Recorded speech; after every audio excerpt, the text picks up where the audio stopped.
चलिए क्वेश्चन देखिए, कहता है कौन अपरिमेय संख्या है 1/1.3 पे रेकरिंग है, रूट 16 है, 9/27 का रूट है, रूट 5 प्लस रूट 5 है। ठीक है, अगर रेकरिंग में कोई संख्या लिखा हो, ये रेकरिंग डिजिट अगर रहेगा तो समझ जाना वो परिमेय संख्या होती है।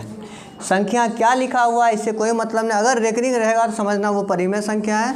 16 को वर्गमूल 4 होता है, 4 एक परिमेय संख्या, इसलिए रूट 16 भी परिमेय संख्या होगा। 9 एकम 9, 9 तिया 27, तो 1 कितना आया जी 3। तो ये क्या हो गया जी अपरिमेय, 1 का वर्गमूल निकल जाएगा और 3 का नहीं निकलेगा। ठीक है, रूट 5 प्लस रूट 5 2 रूट 5 आ जाएगा, ये भी अपरिमेय है। एग्जाम में क्वेश्चन में ऐसा नहीं था, 2022 का ये क्वेश्चन है, क्वेश्चन था रूट 5 इंटू रूट 5। जब ये दोनों को गुना कर दिया जाएगा तो रूट 25 होगा, 25 का वर्गमूल 5 होता है, तो ये आंसर नहीं, ये आंसर होना चाहिए, सी आंसर हो जाएगा। आ गया बात समझ में? ठीक है, क्वेश्चन अगला क्वेश्चन देखिएगा। अगला क्वेश्चन देखिए, पी और क्यू अभाज्य संख्या हो तो पी और क्यू का मौसो, दो अभाज्य संख्या का मौसो 1 होता, दो अभाज्य संख्या का मौसो कितना होता जी 1 होता। अगर लॉसो पूछता तो पी गुना क्यू, लॉसो हो जाता पी क्यू, लॉसो क्या हो जाता पी क्यू, लेकिन पूछ क्या रहा है मौसो, मौसो 1 हो जाएगा। अगर दो लगातार सम संख्या का मौसो पूछेगा दो लगातार सम संख्या का मौसो पूछेगा तो दो लगातार प्राकृतिक संख्या का मौसो पूछेगा तो 1, दो अभाज्य संख्या का मौसो पूछेगा तो 1। ठीक है, कहता है 0.13 पे रेकरिंग है, इसे कहता है परिमेय संख्या के रूप में लिखने के लिए, इसे परिमेय संख्या के रूप में जितने अंक पे ये रेकरिंग रहेगा, जितने डिजिट पे रेकरिंग रहेगा उतना 9 नीचे में लिख देना, यानी 13, और नीचे में कितने अंक पे रेकरिंग है 2 अंक पे है तो 2 9 लिख दो, यानी 13/99 आ जाएगा इसका आंसर।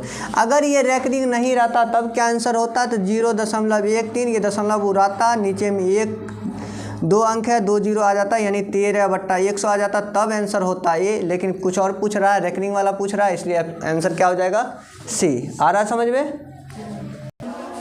कहता 18 और 72 का मौसो ज्ञात करने के लिए 18, जब भी मौसो कहेगा तो समझ जाना ऑप्शन में वो संख्या चुनना है जो इससे छोटी है, बड़ी है उसको हटा देना है। तो इससे बड़ी देखो 18 से बड़ी 72 है तो ये आंसर नहीं होगा। ठीक है, छोटी है 18, 9 और 2 है, तो इसमें सबसे बड़ा 18 है, तो 18 से इसमें भाग दो, 18 से इस 18 में भाग लग रहा है, 72 में भी 18 से भाग लग रहा है, यानी आंसर ये हो जाएगा। आ गया समझ में?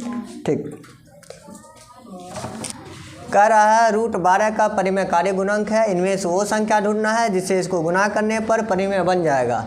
12 तिया 36, 36 का वर्गमूल 6 होता है, यानी कि 12 को 3 से गुना करने पर परिमेय ये बन रही। 36 का वर्गमूल कितना आता है जी 6 आता है, तो 6 परिमेय संख्या है, तो इसको 3 से गुना करने, रूट 3 से गुना करने के बाद ये परिमेय बन रहा है, इसलिए यही संख्या क्या कहलाएगी परिमेय कार्य गुणांक, यानी आंसर ये हो जाएगा। अगला सवाल देखो,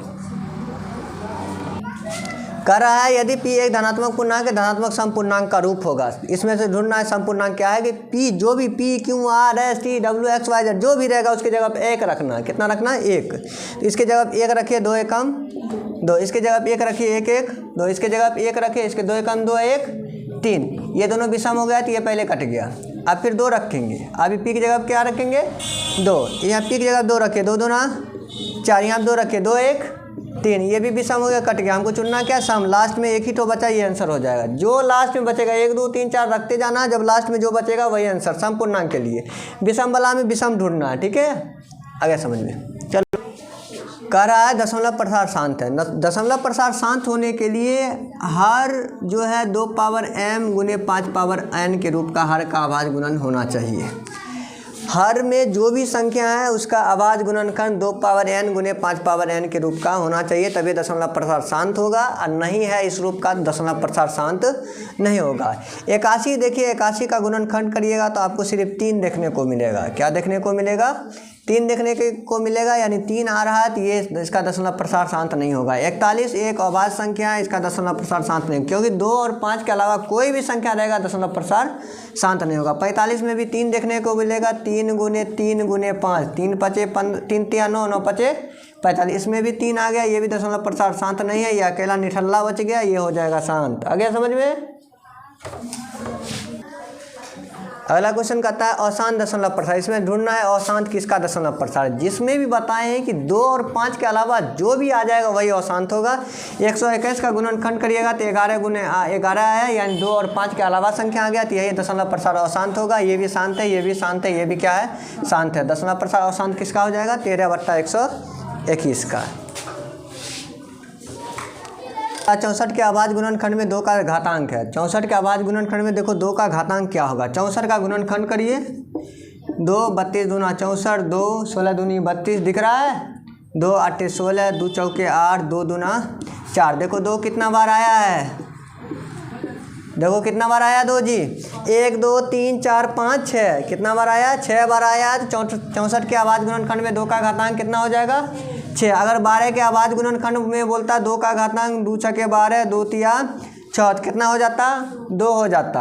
अगर 12 के अभाज्य गुणनखंड में बोलता है 3 का घातांक, 3 क्या बेर आया है, 1 बेर आया है, तो 3 का घातांक 1 हो जाएगा। आगे बात समझ में। कहता है मौसौ गुने लौसौ निकालने के लिए, तो मौसौ गुने लौसौ निकालें। ऑप्शन है P गुना Q, P बट्टा Q, P² इंटू Q²। जब भी मौसौ गुने लौसौ रहेगा तो दोनों का गुणनफल हो जाएगा, P गुना Q हो जाएगा, ये हो जाएगा ये आंसर। आगे बात समझ में। कहता किसी बहुपद की घात होती है, बहुपद की घात भिन्न नहीं हो सकता, कभी भी नहीं, ऋणात्मक भी नहीं हो सकता है। बहुपद की घात ऋणात्मक भी नहीं हो सकता, तो बहुपद का घात हमेशा होगा तो कौन सी संख्या होगा, पूर्ण संख्या होगा, याद रखना। चलिए अगला सवाल देखिए। कहता है x² plus bx plus c का आलेख है। तो इस ये द्विघात समीकरण है, और द्विघात समीकरण का आलेख होता है परवलय, हमेशा याद रखना। द्विघात समीकरण का आलेख परवलय होता है, इसे याद करना है। चलिए अगला सवाल देखिए। शून्यक 2 और 8 वाले बहुपद की संख्या, जब भी 2 शून्यक दिया रहेगा उसमें बहुपद की संख्या पूछेगा, अनंत अनगिनत होता है। कितना होता है, अनगिनत। यहाँ पर 3 4 रहेगा तो भी अनगिनत, 5 6 रहेगा तो भी अनगिनत, 10 या 12 रहेगा तो भी अनगिनत, हर एक स्थिति में अनगिनत होगा। बहुपद की संख्या पूछेगा, 2 शून्यक दे दिया गया, बहुपद की संख्या पूछेगा अनगिनत, याद रखना, अनंत अनगिनत एक ही होता है।